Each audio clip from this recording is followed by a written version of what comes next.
Olá, meu irmão, minha irmã em Cristo, aqui quem fala é Daniel Ribeiro, direto do meu quarto, não em secreto porque eu tô falando com você. Irmãos, hoje eu gostaria de conversar com vocês em relação a dízimos e ofertas. E eu entendo que esse assunto é um dos mais polêmicos da igreja, se não for o mais polêmico. Dadas as igrejas do Evangelho da Prosperidade, como a gente vê por aí nas mídias, né? Tanto na mídia tradicional como nas mídias sociais, é um dos assuntos mais polêmicos que tem. E hoje eu vou usar como base, tá? Esse livro aqui do Timothy Keller, Deuses Falsos. Inclusive eu recomendo a leitura para você, uma leitura muito boa do Timothy Keller, Deuses Falsos, tá? Vale a pena ler esse livro aqui. Irmãos, e eu gostaria de pensar com vocês, mas biblicamente, sobre dízimos e ofertas. Muitas pessoas, elas ficam questionando, né? Dízimo no Novo Testamento, ele é um mandamento ou não é? É uma obrigação ou não é? 10% ou não é 10%? Quanto eu devo dar de dízimo ou não? Para repreender o devorador ou não repreender o devorador? Como que é o dízimo no Novo Testamento, né?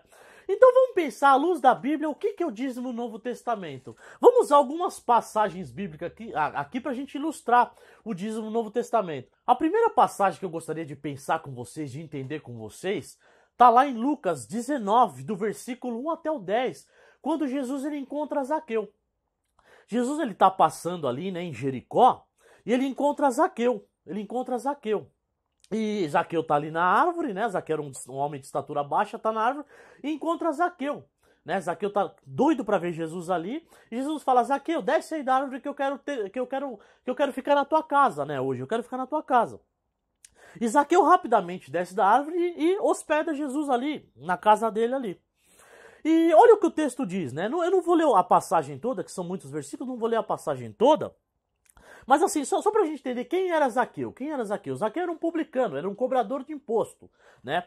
Zaqueu era aquele cara que ele estava a serviço do governo de Roma e para cobrar imposto do povo de Israel. Ele é um cara que extorquia dinheiro, né? Ele não só cobrava o imposto, mas ele dava aquela extorsão. O trabalhador ele chegava ali, muitas vezes cansado do dia de trabalho ali, e tinha que pagar o imposto ali na mão de Zaqueu, e muitas vezes Zaqueu, ele não cobrava só o preço correto, ele extorquia, né? Ele cobrava um valor a mais, ele extorquia, realmente extorquia. Porque o texto diz assim, né? Lucas 19, 8 e 9 diz assim, né? Depois que ele hospedou Jesus na casa dele, diz assim, olha: mas Zaqueu levantou-se e disse ao Senhor: olha, Senhor, estou dando a metade dos meus bens aos pobres, e se de alguém extorquir alguma coisa, devolverei 4 vezes mais. Olha o que Jesus fala aqui depois. Jesus lhe disse: hoje a salvação entrou nessa casa, porque este homem também é filho de Abraão. Então eu entendo o seguinte, olha, quando a salvação entra na vida de um homem, um dos primeiros lugares que a salvação toca é no bolso da pessoa. Zaqueu era um cara que cometia extorsão, cobrador de impostos, e quando a salvação entra na vida dele, um dos primeiros lugares que toca é no bolso dele. Porque olha o que ele fala aqui, olha: olha, Senhor, estou dando metade dos meus bens aos pobres, e se de alguém extorquir alguma coisa, devolverei 4 vezes mais. Então, pensando aqui em relação dízimo e oferta, Zaqueu não perguntou para Jesus: Jesus, é um mandamento dízimo, oferta, dízimo, é um mandamento? Não, ele simplesmente falou assim: estou dando metade dos meus bens aos pobres. E se extorquir alguma coisa, devolverei 4 vezes mais. Ele não chegou para Jesus: Jesus, o dízimo é 10% do bruto ou do líquido. Jesus, quanto que eu devo contribuir para a tua obra, para o teu reino aí, Jesus? Não. Aí Jesus olha aquela situação daquele homem ali, que era um pecador, como falaram: ó, Jesus está se hospedando na casa de um pecador. Jesus fala: a salvação entrou nessa casa. A evidência da salvação na vida de Zaqueu foi a contribuição espontânea, sem ninguém pedir. Uma outra passagem que a gente vê aqui também, está lá em Lucas 5, 28 e 29, quando Jesus ele chama Levi, que também era um publicano, cobrador de impostos. Diz assim o texto, ó: Levi levantou-se, deixou tudo e seguiu, né? Seguiu Jesus. Então, Levi ofereceu um grande banquete a Jesus em sua casa. Havia muita gente comendo com eles, publicanos e outras pessoas. Aconteceu a mesma coisa com Levi. A salvação entrou na vida de Levi E a primeira coisa que ele faz é oferecer um grande banquete a Jesus e a muita gente, né? O texto fala assim, havia muita gente comendo com eles, publicanos e outras pessoas. Entrou salvação na vida de Levi, ele ofereceu o melhor para Jesus, um grande banquete a Jesus, sem Jesus pedir nada. Ele não perguntou se é 10%, se é do bruto, do líquido, se é mandamento ou não, ele simplesmente serviu. A salvação entrou na vida dele, o primeiro lugar que mexeu na vida dele foi no bolso, contribuição, ele não estava preocupado com nada, né?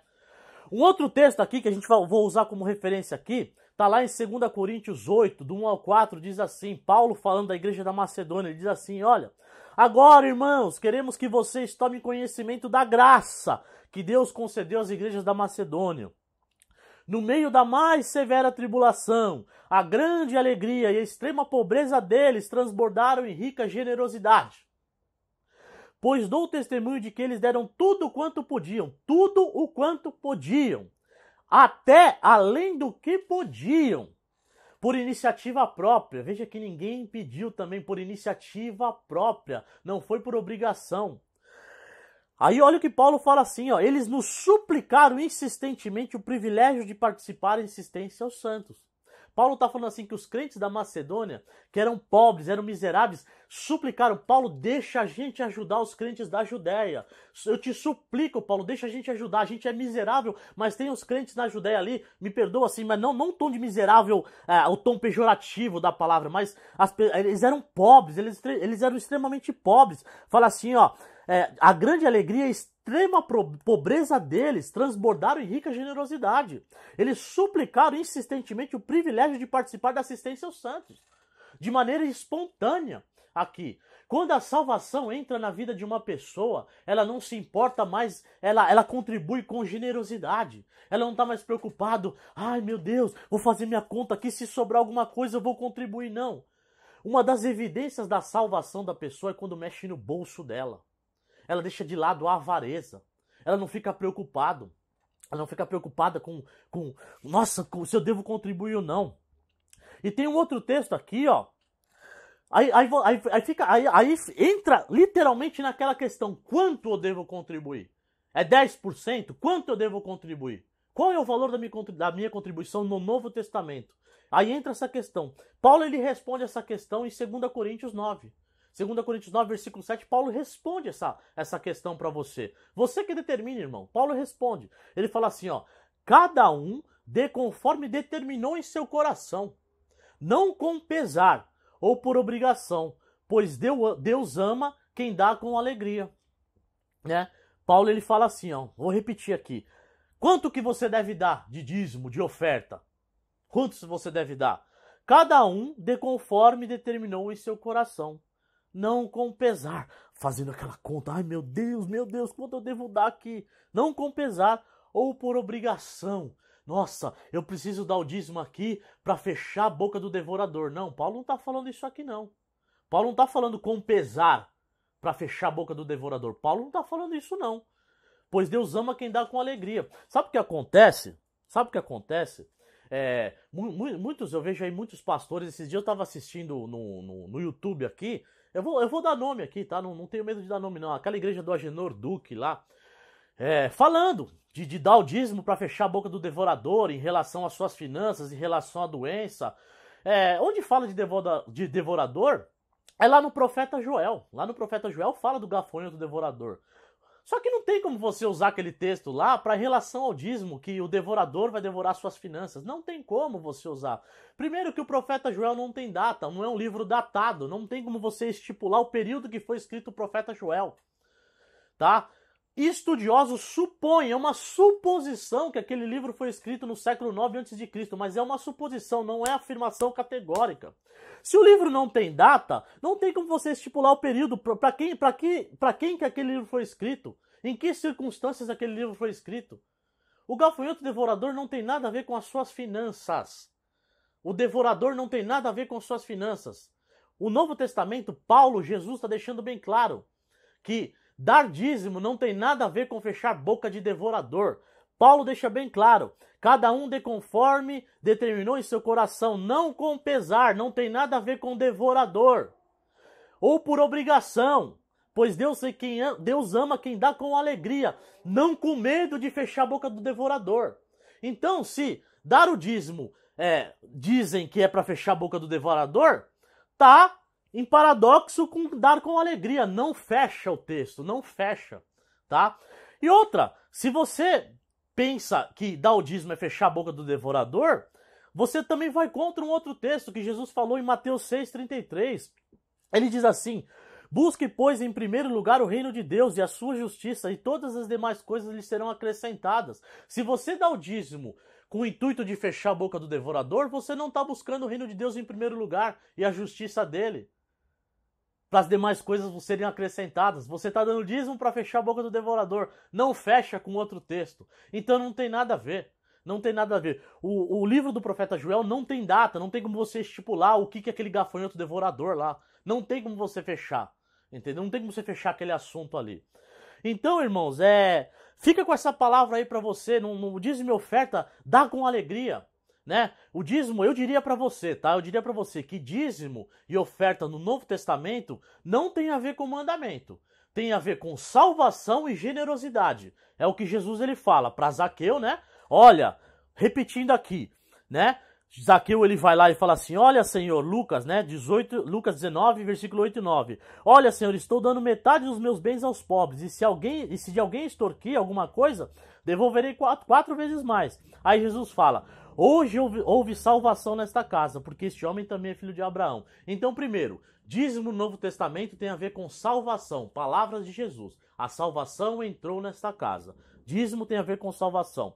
E em segundo lugar, palavras de Paulo. Palavras de Paulo. Dízimo tem a ver com generosidade, né? Ele fala assim, ó: cada um dê conforme determinou o seu coração, não com pesar ou por obrigação, pois Deus ama quem dá com alegria. Dízimo tem a ver com generosidade, com alegria. E 2 Coríntios também, né? 2 Coríntios 8, Paulo ele fala assim, ó: no meio da mais severa tribulação, a grande alegria, a extrema pobreza deles transbordaram em rica generosidade. Alegria e generosidade. Dízimo no Novo Testamento tem a ver com salvação, alegria e generosidade. Não com medo do devorador, como mandamento para fechar a boca do devorador. Amém, irmãos? Então abra seu olho aí, tá? A Bíblia fala lá em Oséias 4:6 que o meu povo foi destruído, o meu povo perece por falta de conhecimento. Então muitas vezes você está perecendo aí, tá? Perecendo aí, não é por causa do devorador. Não é por causa do inimigo, de Satanás, mas é porque lhe falta conhecimento da palavra, conhecimento bíblico. Amém, irmãos? Então, se essa palavra falou com você, se inscreve aí no canal Maravilhosa Graça, que a gente vai estar postando vídeos aí para abençoar a sua vida e a vida da sua família. Amém? Deus te abençoe.